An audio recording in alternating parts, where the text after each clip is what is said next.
IT jobs का एक history रहा है कि कुछ नई टेक्नोलॉजी आती है और बहुत सारे जॉब्स को खत्म कर देती है, लेकिन उसके साथ कुछ नए जॉब्स और कुछ नई अपॉर्चुनिटीज भी आती हैं। तो हम इस वीडियो में ईयर 2000 से लेकर 2025 तक जितने भी आईटी थ्रेट्स आए हैं, हम उन सभी को समझेंगे और जानेंगे कि उनका रीजन क्या था, उससे किस टाइप की जॉब इंपैक्ट हुई, और सबसे लास्ट में और सबसे इंपॉर्टेंट कि उसके बाद इंडस्ट्री कैसे ओवरकम हुई और कौन सी नई जॉब क्रिएट हुई। तो अगर आप आईटी बैकग्राउंड से हो या नहीं हो, ये वीडियो आपको एंड तक जरूर देखनी चाहिए, क्योंकि इससे आपको कंप्लीट आइडिया लग जाएगा कि आईटी जॉब्स में अभी क्या चल रहा है और फ्यूचर में क्या हो सकता है और पास्ट में क्या चीजें हुई हैं। तो हम लोग वीडियो स्टार्ट करते हैं। सबसे पहले बात करते हैं 2000 से 2005 के बीच में क्या हुआ था। 2000 से 2005 के बीच में .com क्रैश हुआ और उसकी वजह से बहुत सारी जॉब खत्म हो गई लगभग। और खत्म हो गई का मतलब है कि यहाँ पर 2 लाख जॉब खत्म हुई थी पूरे 2000 से 2005 के बीच में। बस उनका एक रीजन था .com क्रैश। पूरा आईटी फील्ड जो था वो पूरे एक तरीके से क्रैश हो गया था और जो इंजीनियर्स थे वो कॉल सेंटर में जाकर जॉब करने लगे थे।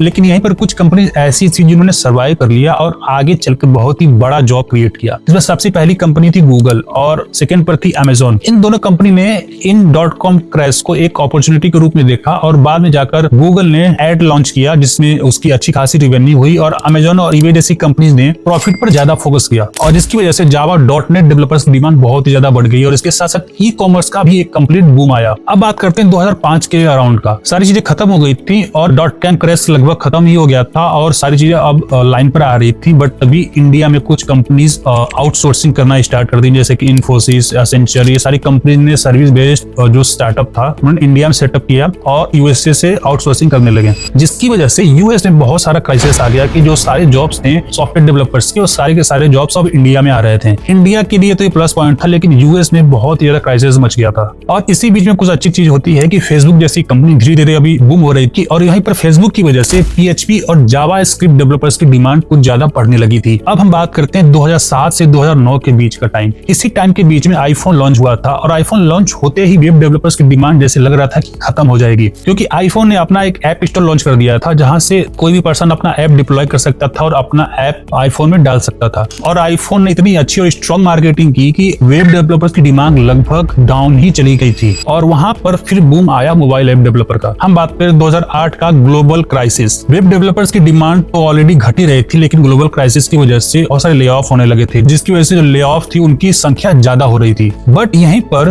कुछ कंपनीज आईफोन को देखकर मोबाइल ऐप की इंडस्ट्रीज में आने लगे थे, जिसकी वजह से मोबाइल ऐप डेवलपर्स की डिमांड बहुत ज्यादा बढ़ गई थी और वेब डेवलपमेंट छोड़कर मोबाइल ऐप डेवलपमेंट में जाने लगे थे। अब बात करते हैं 2010 से 2014 के बीच में क्या हुआ था। इस टाइम पर स्टैक ओवरफ्लो जो था वो बहुत ही बूम पर था और सभी लोग उसको यूज भी कर रहे थे। लेकिन इसी के साथ साथ कुछ अफवाहें भी आ रही थी कि जो सॉफ्टवेयर इंजीनियर्स होते हैं वो स्टैक ओवरफ्लो के कोड को कॉपी कर लेते हैं, तो उनको रखने की जरूरत क्या है। बट ये सारी चीज एक सॉफ्टवेयर डेवलपर ही समझ सकता है कि स्टैक ओवरफ्लो पे किस तरीके का कोड मिलता है और किस तरीके की वेबसाइट आप स्टैक ओवरफ्लो से बना सकते हैं, क्योंकि वहाँ जो कोड मिलते हैं बहुत छोटे छोटे मिलते हैं और मोस्टली उनको चलाने के लिए बहुत सारी चीजें करनी पड़ती हैं। ऐसा नहीं है कि स्टैक ओवरफ्लो पे पूरी वेबसाइट मिल जाए जैसे कि आज एआई जैसा बना रहा है। और इसकी वजह से सॉफ्टवेयर डेवलपर्स पे कुछ थोड़े बहुत इंपैक्ट तो आए थे, लेकिन इससे भी बड़ा इंपैक्ट आया जब ऑटोमेशन और क्लाउड आया, और जिसकी वजह से सिस्टम नेटवर्क और एडमिन के काम पर बहुत ज्यादा इंपैक्ट पड़ा और इनकी जॉब लगभग चली ही गई थी। क्योंकि एक्चुअली क्या होता था कि डेवऑप्स की टीम अगर पहले 10 लोग काम करते थे, ऑटोमेशन की वजह से उनकी संख्या घट के 2 या 3 हो गई थी, तो वहां पर भी कुछ चीजें इंपैक्ट हुई। लेकिन बाद में चलकर वही सारे लोग डेवऑप्स इंजीनियर, क्लाउड इंजीनियर में कन्वर्ट हो गए थे।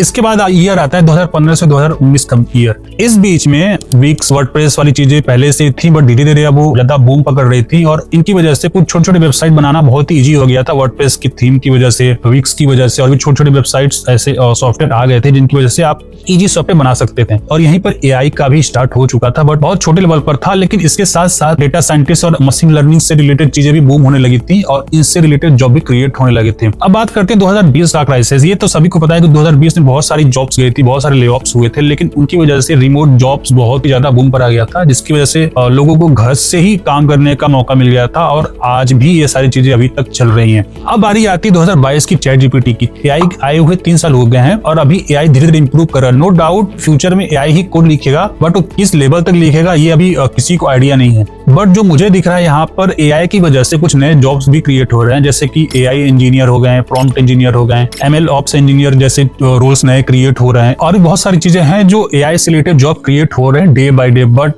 इसका फ्यूचर क्या है अभी ऐसा कुछ कहना मुश्किल है कि क्या होगा फ्यूचर में। तो ये थी हमारी कंप्लीट वीडियो जहां हमने बताया है कि आईटी के जॉब्स ऐसा नहीं है कि हमेशा से स्टेबल हैं और उन पे कभी कोई थ्रेट नहीं आया। ये थ्रेट बहुत बार आए हैं, बहुत बार लोगों ने अपने आप को इम्प्रूव किया है, नए जॉब्स क्रिएट हुए हैं उसकी वजह से और नई अपॉर्चुनिटीज भी आई हैं। तो हमें कमेंट में जरूर बताइएगा कि आपको वीडियो कैसी लगी और आप हमें ये जरूर बताइएगा कि आप नेक्स्ट वीडियो किस टॉपिक पे चाहते हैं। वीडियो को लाइक करना और चैनल को सब्सक्राइब करना ना भूलें।